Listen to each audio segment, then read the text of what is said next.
बहुजनों के साथ राजेंद्र पाल गौतम खेल रहे हैं डबल गेम। आम आदमी पार्टी के स्टार प्रचारकों में पूर्व मंत्री का नाम भी शामिल। जी हाँ दोस्तों, मैं उपराग महेंद्र और आप देख रहे हैं द थिंग।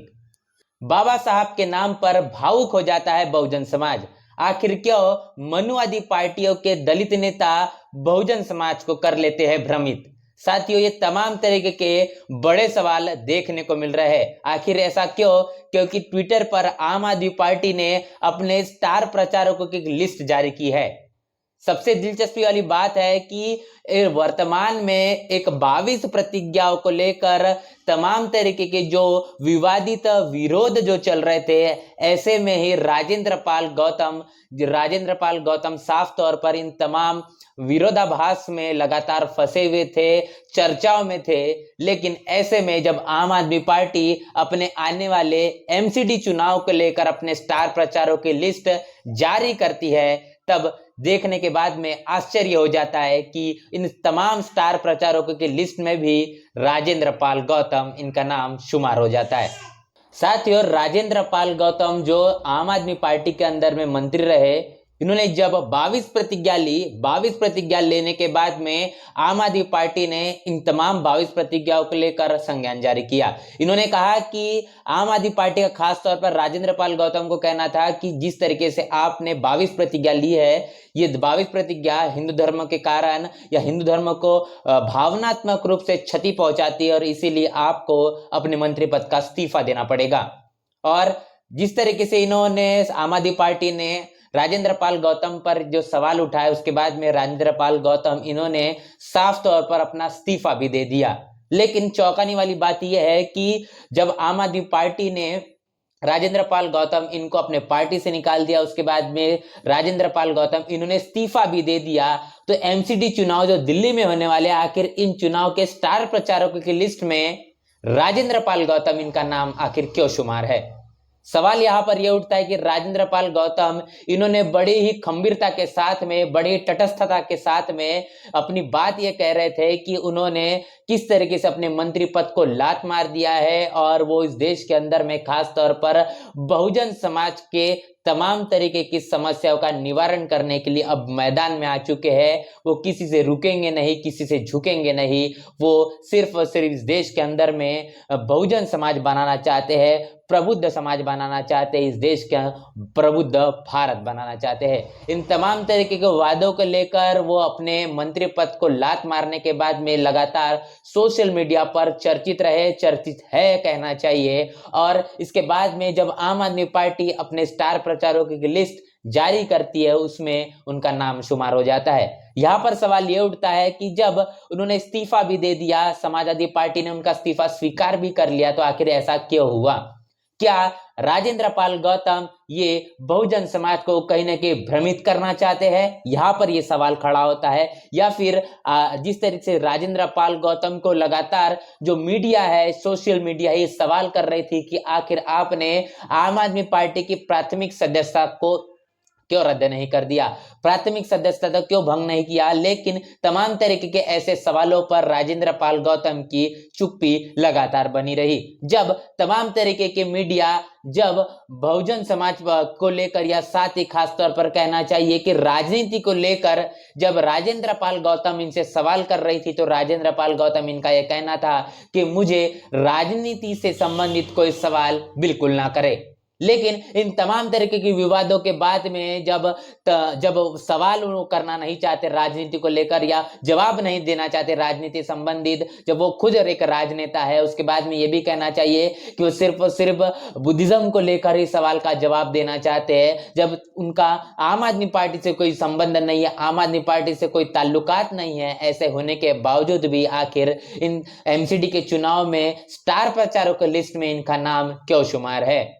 तो बहुजन समाज को इन तमाम वारदातों को लेकर, इस तमाम घटना को लेकर यहाँ पर सतर्क होना बहुत ज्यादा जरूरी है, क्योंकि इस तरीके से कई नेता आते हैं और बहुजन समाज को भ्रमित कर देते हैं, बहुजन समाज को डिस्ट्रैक्ट कर देते हैं। उसके बाद में आप साफ तौर पर देख सकते हैं कि आम आदमी पार्टी किस तर्ज पर गुजरात के अंदर में चुनाव लड़ रही है। एक तौर पर जय भीम के नारे लगाते हुए आम आदमी पार्टी ने पंजाब के अंदर में सरकार बनाई और खास तौर पर उनका यह कहना था कि बाबा साहब को और साथ ही अमर शहीद भगत सिंह इनको इनके विचारों पर वो अपनी सरकार चला रहे हैं, इनकी फोटो वो तमाम अपने सरकारी दफ्तरों में लगाने वाले हैं, ये लगा रहे हैं। ये तमाम तरीके की बातें उन्होंने अपने चुनावी जनसभाओं के अंदर में लगातार की। और उसके बाद में हम देखें दूसरी तौर पर जब वो गुजरात में जाते हैं तो कहते हैं कि मैं सही मायने में एक हिंदू हूं और वो जय श्री राम के जोर जोर से नारे लगाते हैं। तो किस तरीके से वो एक तौर पर हमको देखते हैं कि बाबा साहब को मानने वाले हैं, दूसरे तौर पर वो जय श्री राम के नारे लगाते हैं। तो ये तमाम तरह की जो राजनीति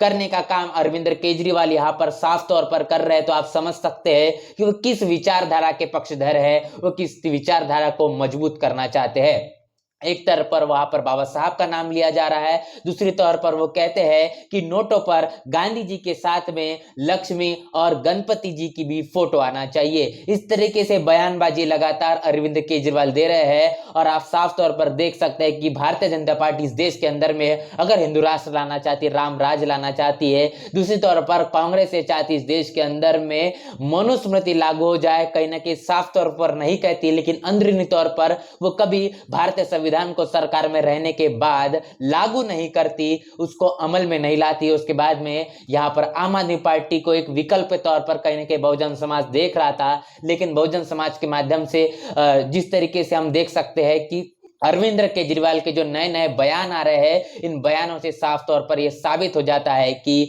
जिस तरीके से भारतीय जनता पार्टी जिस विचारधारा के तर्ज पर काम कर रही है, कांग्रेस जिस विचारधारा के तर्ज पर काम कर रही है, उसी विचारधारा पर यह कांग्रेस के साथ साथ भारतीय जनता पार्टी के साथ साथ आम आदमी पार्टी भी उसी तर्ज पर काम कर रही है। और इसी तरीके से इन तमाम तरीके की बात के होने के बाद में जब राजेंद्र पाल गौतम ये साफ तौर पर समझ लेते हैं कि आम आदमी पार्टी ये किस तरीके से बहुजनों के नीतियों के, बहुजनों के हितों के खिलाफ में काम कर रही है, तब उन्होंने अपने मंत्री पद का इस्तीफा दिया। जब उन्होंने बुद्धिज्म के दीक्षा लेने के समारोह में जब 22 प्रतिज्ञा ली,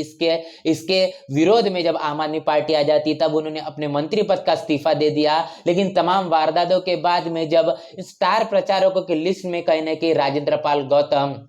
का नाम शुमार हो जाता है, तो यहाँ पर राजेंद्र पाल गौतम ये कटघरे में खड़े हो जाते हैं। आप समझ सकते हैं कि आखिर यहाँ पर किस तरीके से यहाँ पर दोगली राजनीति हम कहने के कह सकते हैं कि बहुजन समाज को किस तरीके से यहाँ पर उपयोग में लाया जा रहा है। कहने के ऐसा भी कहना गलत नहीं होगा। अपने राजनीति को कहने के चमकाने के लिए, अपने राजनीति को एक फ्लैश देने के लिए यहाँ पर राजेंद्र पाल गौतम हो सकता है कि बहुजन समाज का यहाँ पर कहीं ना कहीं उपयोग कर रहे हो। बहुजन समाज को सजग होना पड़ेगा, बहुजन समाज को इस बात की गंभीरता को समझना पड़ेगा, बहुजन समाज को इस पूरी बात को लेकर समीक्षा करना पड़ेगा कि आखिर राजेंद्र पाल गौतम इनका नाम आम आदमी पार्टी के इस स्टार प्रचार के लिस्ट में आखिर क्यों आया जब उन्होंने इस्तीफा दे दिया। आप इस पूरे मसले को लेकर आपकी क्या प्रतिक्रिया हो, प्रतिक्रिया में कमेंट बॉक्स में जरूर बताएं। राजेंद्र पाल गौतम इनके बारे में आप क्या सोचते हैं वो भी अपनी प्रतिक्रिया में कमेंट बॉक्स में जरूर बताएं। बने रहे द थिंक के साथ, तब तक के लिए